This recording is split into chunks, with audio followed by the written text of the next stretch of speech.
ইরানে ইসরায়েলি যুক্তরাষ্ট্রের হামলার প্রথম দিনেই টার্গেট করা হয় তৎকালীন সর্বোচ্চ নেতা আয়াতুল্লাহ আলী খামেনিকে। বাসভবনে ইসরায়েলি হামলায় প্রাণ যায় তার। এরপর থেকে খামেনির জানাজা ও দাফন নিয়ে অনেকটা নীরবতা পালন করে তেহরান।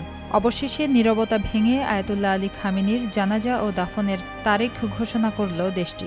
আয়াতুল্লাহ আলী খামেনির জানাজা ও দাফনের আনুষ্ঠানিকতা আগামী 2 সপ্তাহের মধ্যে সম্পন্ন হতে পারে, এমনটাই জানিয়েছেন তেহরান সিটি প্রশাসনের সাংস্কৃতিক ও সামাজিক বিষয়ক উপপ্রধান মোহাম্মদ আমিন তাওয়াকলিজাদেহ।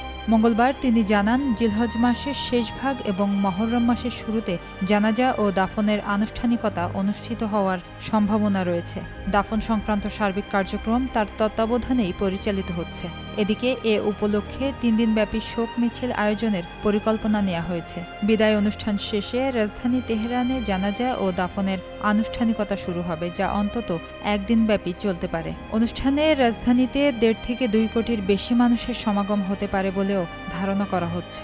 পারিবারিক সদস্যদের পরামর্শের ভিত্তিতে আয়াতুল্লাহ আলী খামেনিকে মাশহাদের ইমাম রেজা এর পবিত্র মাজার প্রাঙ্গণে দাফন করা হবে। পাকিস্তান, আফগানিস্তান, ভারত, বাংলাদেশ ও কাশ্মীর সহ পূর্বাঞ্চলের বিভিন্ন মুসলিম অঞ্চল থেকে বিপুল সংখ্যক শোকাহত মানুষ ও প্রতিনিধি দল মাশহাদে উপস্থিত হতে পারেন।